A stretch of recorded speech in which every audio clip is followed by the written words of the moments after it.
There is trouble in paradise. All last week came shocking revelations about something most of us view as an unavoidable fact of life. I am referring, of course, to taxes. But the publication of the Paradise Papers, 13.4 million documents leaked from the law firm and corporate services provider Appleby, which specializes in tax avoidance, revealed that not all folk are so relaxed or philosophical about paying their dues.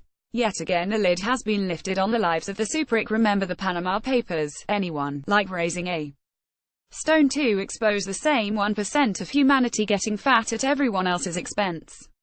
We know they're hiding under there, but we always seem to forget about them. The revelations in the Paradise Papers, however, give us no choice but to face a stark fact: corporations and the very rich are systematically avoiding taxes. And the very system of taxation ordinary people trust is letting us down. Let me say from the start, Appleby and their clients are not acting illegally. To me, that is the most disturbing aspect of the whole greedy, seedy business. Here are just a few choice tidbits dragged into the light of day by the leaked papers. Millions of pounds from the Queen's private estate has been invested in a Cayman Islands fund as part of an offshore portfolio that has never before been disclosed, including the retailer Bright House, a firm criticised for exploiting thousands of poor families and vulnerable people.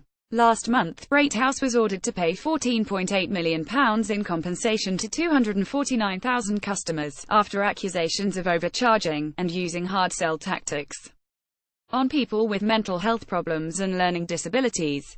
Meanwhile, Apple, again perfectly legally, shifted key parts of its empire to Jersey as a part of a complex rearrangement that has allowed it to keep an ultra-low tax rate, according to an analysis of Paradise Papers documents. We learned also that the international property empire of the Dukes of Westminster pumped dividends worth millions of pounds into secretive companies in Bermuda and Panama. Incidentally, Hugh Grosvenor, the current Duke of Westminster, became Britain's youngest billionaire after his father's death last year. Thanks to careful planning by his predecessors, the 26-year-old inherited the sprawling Grosvenor Group without having to pay the 40% death duties imposed on most British taxpayers. So much for living in a meritocracy. Other examples are numerous. Suffice to say, we live in a society that actively allows tax havens like Jersey or the Isle of Man or the Cayman Islands to operate. Politicians may criticize tax avoidance, and indeed do.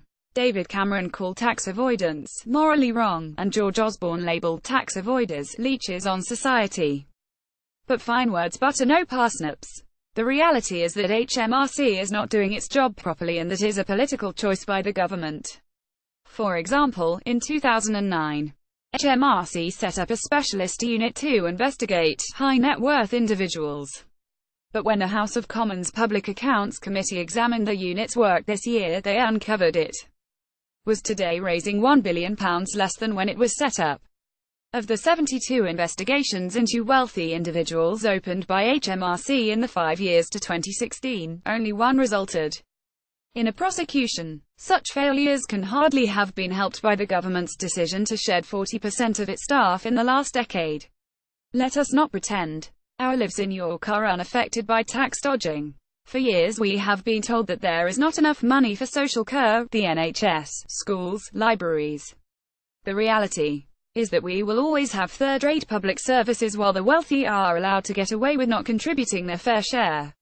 Important philosophical questions should be leveled at our tax-evading elite. How much money does a human being need to be happy, let alone deserve? These questions should be at the heart of a fair taxation policy which benefits all citizens. No man is an island.